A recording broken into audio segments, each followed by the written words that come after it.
tous et bienvenue dans cette nouvelle vidéo. Aujourd'hui je vous retrouve pour le troisième et dernier update lecture de ce mois de novembre. On va enfin attaquer les updates de décembre et j'ai déjà hâte parce que j'ai déjà de très jolies petites choses à vous présenter. Je sais pas pourquoi je joue avec ça, ça n'a aucun sens. J'ai cru que j'étais sale, mais en fait non, ça doit être des poils de mon chat. Bref, c'est pas trop le sujet. J'ai 3 livres à vous présenter. En l'occurrence, on est sur 2 bandes dessinées et un roman que j'avais emprunté à la bibliothèque, que j'ai déjà rendu. Bref, tout ça pour dire que je ne les ai plus. J'en suis navrée. Mais c'est pas grave, je ferai un petit insert avec la couverture du livre à chaque fois. Et commençons tout de suite avec l'endométriose de Clara, de Yasmine Kando, pardon, et Maï fait des gribouillis, qui a fait du coup fait des gribouillis. Dans cette bande dessinée, on va suivre le personnage de Clara, qui est une adolescente de 15-16 ans, je dirais, au début de l'histoire, qui souffre de terribles douleurs quand elle a ses règles, des douleurs que ses copines ne connaissent pas, que sa mère n'a jamais non plus trop ressenti. Et si au début elle lui dit c'est normal, c'est rien, c'est les règles, c'est normal que ça fasse mal au début. Clara, elle est plutôt d'accord avec l'idée au début, puis petit à petit, elle se rend compte quand même que c'est pas très normal, que ses règles, elles sont plus douloureuses que celles de ses copines. Quand elle en parle avec elle, elle voit bien qu'il y a une espèce d'incompréhension qui se dégage de tout ça, et elle va un petit peu creuser le sujet, un peu grâce à l'infirmière de son lycée. J'aurais aimé avoir la même infirmière, croyez-le bien.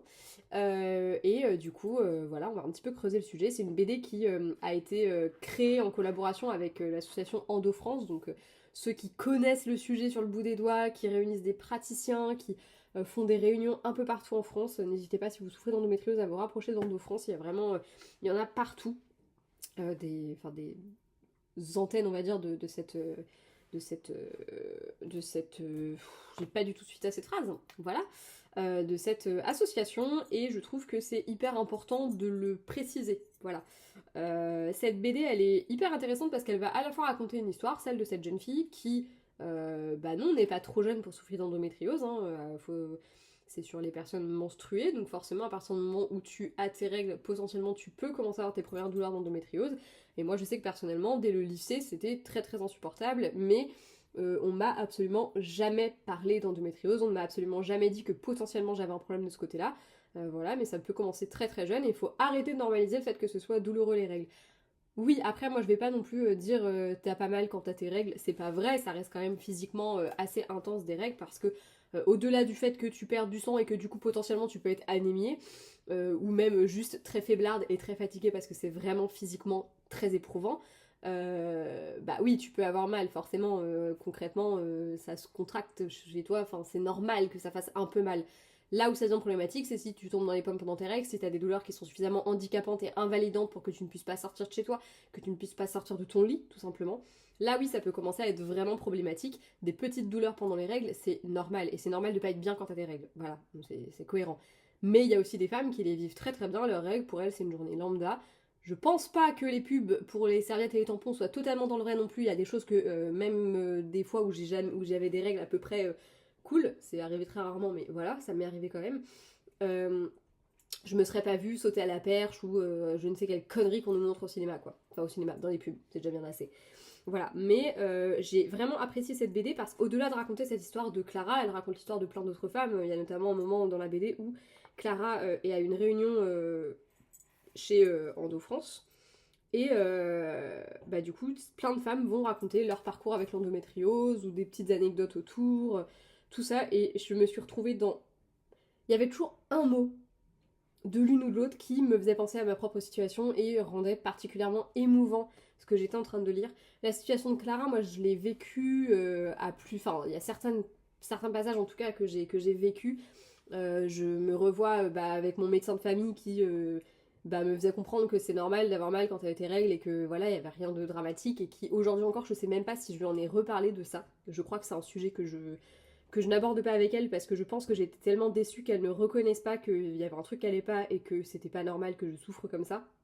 Je pense que j'en ai encore en travers de la gorge. Donc, j'ai trouvé que c'était une BD très intéressante, très instructive, les dessins sont très sympas. Et ce que j'ai apprécié, c'est que c'était à la fois une BD qui instruisait, et qui d'ailleurs pour moi faudrait la foutre entre toutes les mains de personnes dans les âges à peu près de Clara, parce que je trouve que tu sois malade ou que tu ne le sois pas, c'est des choses qui sont hyper importantes. Dans la BD on va suivre notamment les amis de Clara et je trouvais que c'était très intéressant d'avoir leur point de vue, parce que elles connaissent pas non plus du tout la maladie, et quand Clara décrit ses douleurs, elles se disent juste que c'est bizarre, mais ça leur paraît pas non plus si suspect que ça, et je me dis des fois, si les gens étaient mieux renseignés, potentiellement il y aurait des diagnostics qui iraient beaucoup plus vite, parce que potentiellement, quelqu'un qui a jamais entendu parler de la maladie, si une de ses copines en a entendu parler, lui dit va consulter parce que là, les symptômes que tu me décris, potentiellement, ça peut peut-être être ça ou quoi, ou j'ai entendu parler de cette maladie-là, c'est peut-être ça que t'as. C'est con, mais ça peut accélérer les choses parce que Clara, dans la BD, elle a jamais entendu parler de l'endométriose jusqu'à ce que l'infirmière du lycée lui en parle. Et je me dis, ouais, en fait, c'est pas anodin. Donc, ouais, j'ai trouvé que cette BD était vraiment cool et elle avait vraiment vocation à être lue par un large public. Je pense notamment du coup à un public assez jeune, parce que le but c'est aussi de montrer que c'est pas parce que t'es jeune que tu ne peux pas souffrir d'endométriose, que voilà, il n'y a pas d'âge pour commencer à en souffrir. D'ailleurs, il y a des femmes qui, à l'inverse, vont découvrir qu'elles ont de l'endométriose très tardivement. Enfin voilà, il y a autant d'endométriose qu'il y a de femmes, pardon. Et d'ailleurs, c'est un des messages qui va être passé dans cette BD, mais en tout cas, elle est très agréable à lire. Et j'ai aimé ce côté histoire, parce que tu suis vraiment le cheminement de Clara vers la découverte de cette maladie, avec les hauts et les bas. Au début, on va lui proposer un traitement, on va lui proposer quelque chose, et ça fonctionne pas, ça la rend très irritable, c'est compliqué. Et du coup, elle est un peu dépitée parce qu'elle se rend compte que en fait, ça va pas du tout, et que elle qui avait l'impression de voir le bout du tunnel, en fait non. Ça, c'est quelque chose que je connais et que j'ai vécu il y a très peu de temps, vraiment ce sentiment que j'avais trouvé une solution qui fonctionnait chez moi, et en fait qui, de fil en aiguille, a fini par ne plus fonctionner, et c'est très dur à assumer et à se dire putain, en fait, je suis malade et c'est une maladie qui évoluera toute ma vie. Et même si je n'en mourrais pas, ça reste difficile à vivre. Et je trouve que des BD comme ça, c'est important de les lire pour ça aussi. Et j'aime toujours aussi beaucoup cette notion d'accompagnant parce que dans toutes les maladies, on est à la fois très seul face à la maladie, mais quand on a des gens autour de nous qui nous aident, qui sont là, qui sont des proches aidants, des proches qui vivent la maladie avec nous, c'est quand même plus facile à vivre. Et en même temps, des fois, je me mets à la place de mon mec, par exemple, et je me dis, mais ça doit vraiment pas être fun. Pour plein de raisons, ça doit pas être fun. Et du coup, j'ai trouvé que la BD, pareil, elle adoptait un joli point de vue sur ce sujet. Et ouais, c'est une très bonne lecture et je vous la conseille du fond du cœur. Voilà. Après ça, on va rester un petit peu dans le public jeunesse, puisque j'ai lu Les coquillages ne s'ouvrent qu'en été de Clara Hérault, publié chez Hachette. C'est le premier roman de l'autrice que je lis, même si j'en ai un autre dans ma pile à lire et d'ailleurs dans ma bibliothèque. Et d'ailleurs, je crois que j'en ai aussi un en e-book. Je pense que j'en ai un en papier, un que j'ai emprunté à la bibliothèque, et j'en ai un en e-book aussi. J'avais dû l'acheter, il y a dû y avoir des promos sur les e-books quand je l'ai acheté celui-là. Est-ce que ça me parle d'avoir bénéficié d'une promo là-dessus? Je sais pas. De toute façon, je ne sais jamais les e-books. Je suis incapable de me rappeler quand, à quelle occasion, pourquoi je les ai. Je sais jamais. Je suis vraiment une buse avec ça. En fait, contrairement aux livres où je vous fais des book hauls, je ne fais jamais ça pour les e-books. D'ailleurs, n'hésitez pas à me dire si ça vous intéresserait quand j'acquiers des nouveaux e-books que je vous fasse un book haul. Ça pourrait être intéressant. Je sais pas. Moi, je trouve pas ça très intéressant, mais peut-être que vous, ça vous intéresserait de savoir un petit peu tout ça. Voilà. Bref, tout ça pour dire que j'ai lu Les coquillages ne s'ouvrent qu'en été, dans lequel on va suivre Léna et Phoebe, qui sont deux sœurs qui sont très très différentes. On a Léna qui est un petit peu la petite rebelle de la famille, elle s'entend très difficilement avec sa mère, ça gueule beaucoup, surtout dernièrement.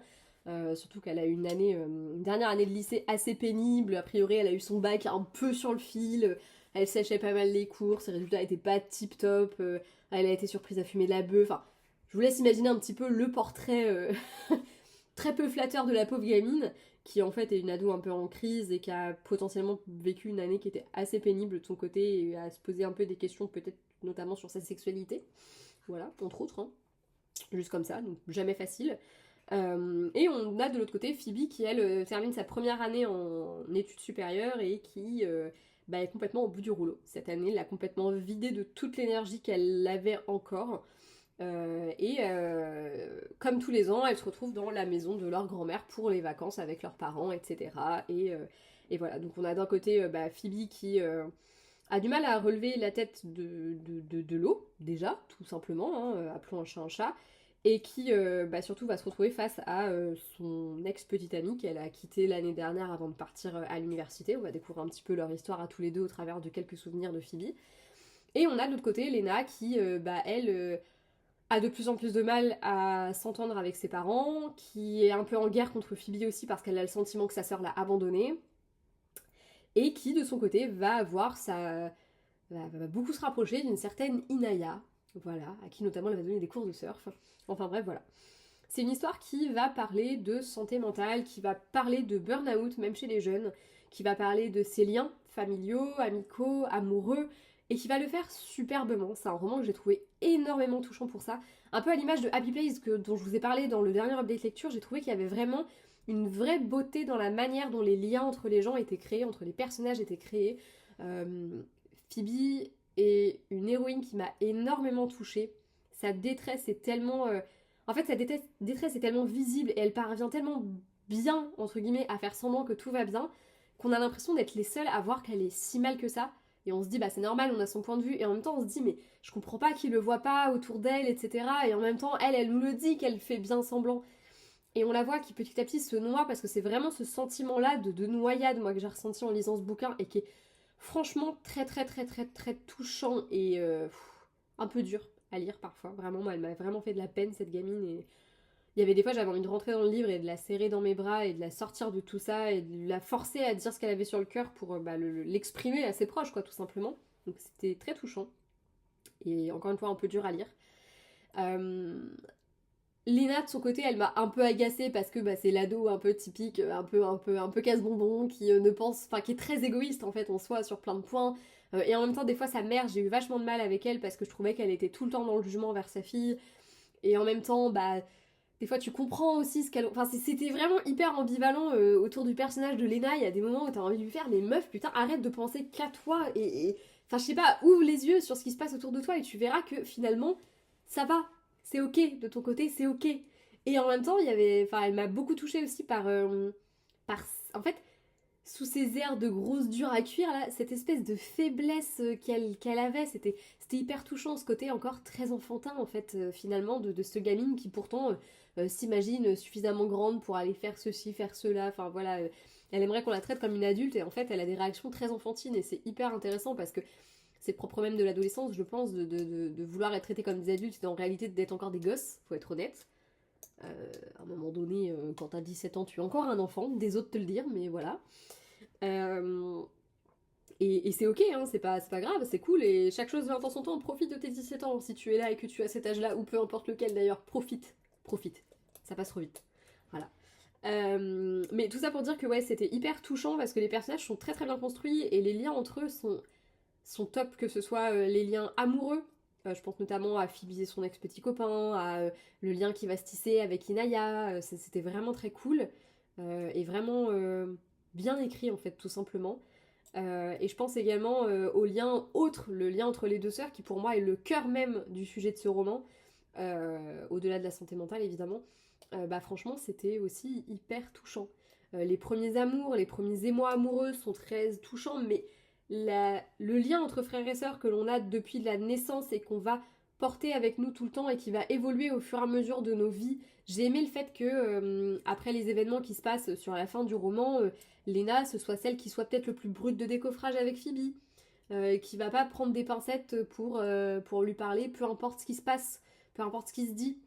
J'ai aimé le fait qu'elle soit rentre dedans et surtout avec sa sœur, qu'elle essaye de la blesser pour la faire réagir parfois. Et j'ai trouvé que c'était hyper touchant, hyper bien écrit, hyper bien narré. Il y a vraiment une intensité dans le récit que j'ai vraiment adoré retrouver.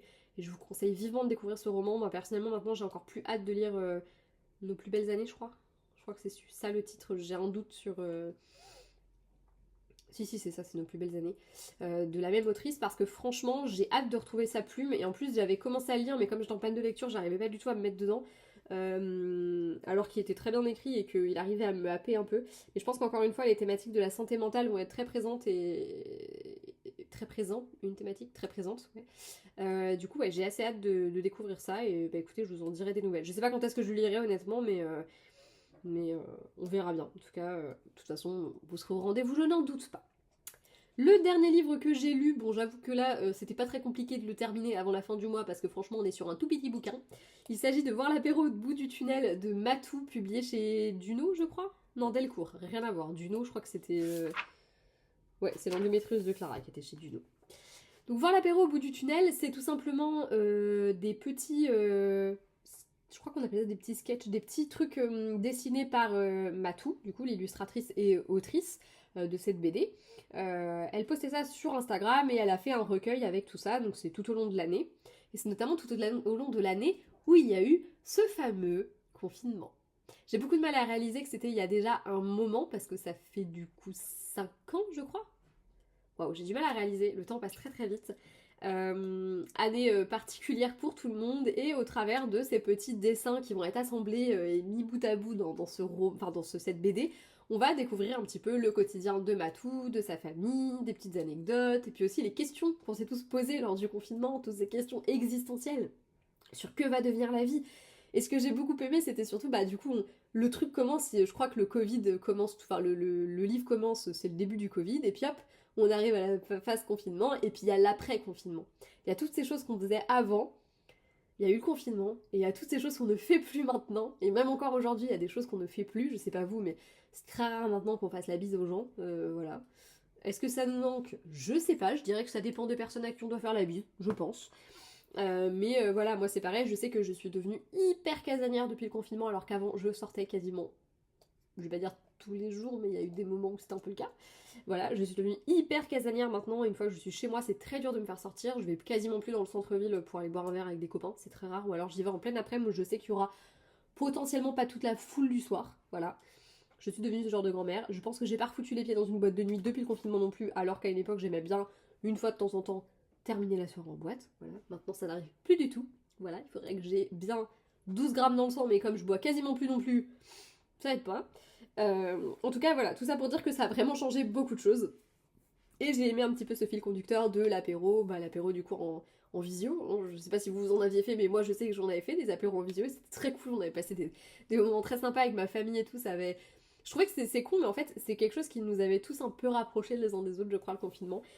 J'ai beaucoup aimé les petites anecdotes familiales aussi dans ce bouquin, notamment avec sa fille, avec des fois c'était juste un dessin pour nous balancer, je sais pas, une phrase que sa fille a pu lui sortir, un truc qu'elle a pu lui dire. Je sais pas exactement quel âge elle avait à ce moment-là, la petite fille telle qu'elle est dépeinte, mais franchement je me suis bidonnée en lisant ce truc-là. C'est un truc qui se lit franchement, je pense qu'en un quart d'heure on a largement fait le tour. Voilà, c'est vraiment, généralement, c'est une image et puis un peu de texte et voilà quoi. Des fois, on a une petite planche, mais c'est très rare. Ça reste quand même vraiment à vocation d'être posté sur les réseaux sociaux et ça se ressent. Moi, je sais que je suis pas mal d'auteurs qui font ça et j'adore les découvrir comme ça. Je trouve que c'est super drôle et généralement, c'est toujours des anecdotes un peu de vie, des moments de vie tout simplement qu'on va nous mettre en dessin et je trouve que c'est toujours hyper cool. Le format papier, j'avoue que là pour le coup, je me suis fait la remarque que j'étais peut-être un peu moins fan parce que c'est vrai qu'en fait, des fois avoir une page juste pour un dessin, je me dis franchement autant aller regarder sur les réseaux et avoir des interactions derrière. Voilà, après je pense que c'est un bel accomplissement et le moyen d'avoir un espèce de bouquin avec vraiment la totalité de son année en dessin, ça peut être cool. Mais je sais pas, c'est pas le genre de choses que j'irais forcément acheter. Mais voilà, j'ai trouvé en tout cas que c'était sympa à découvrir et j'ai découvert un peu Matou parce que je connaissais, parce que forcément en ayant bossé en librairie, c'est une illustratrice que j'ai vu passer, notamment parce que dans mon rayon on avait ses agendas je crois et ses calendriers que j'avais dans mon rayon, donc je me rappelle de ça. Mais je connaissais pas du tout et là j'ai vraiment passé un bon moment, c'est très sympa, c'est très chill, c'est rigolo. Et en même temps, il y a eu des fois où c'est vrai que, comme c'était pendant le confinement, ça interrogeait des choses un petit peu. En fait, je trouvais que sous le couvert de l'humour, elle arrivait quand même à interroger des choses, des questions de société qui étaient pas inintéressantes et plutôt bien foutues, quoi. Voilà. Bref, je vais pas m'étendre plus longtemps sur le sujet. N'hésitez pas à découvrir vous-même ces 3 livres si mon avis vous a donné envie. Toujours très chill, hein, par ici. On parle toujours des choses avec le cœur et très peu de cerveau, il faut le dire. Je vous fais de très gros bisous. Je vous dis à bientôt dans une prochaine vidéo. Et puis jusque là, lisez beaucoup. Ciao!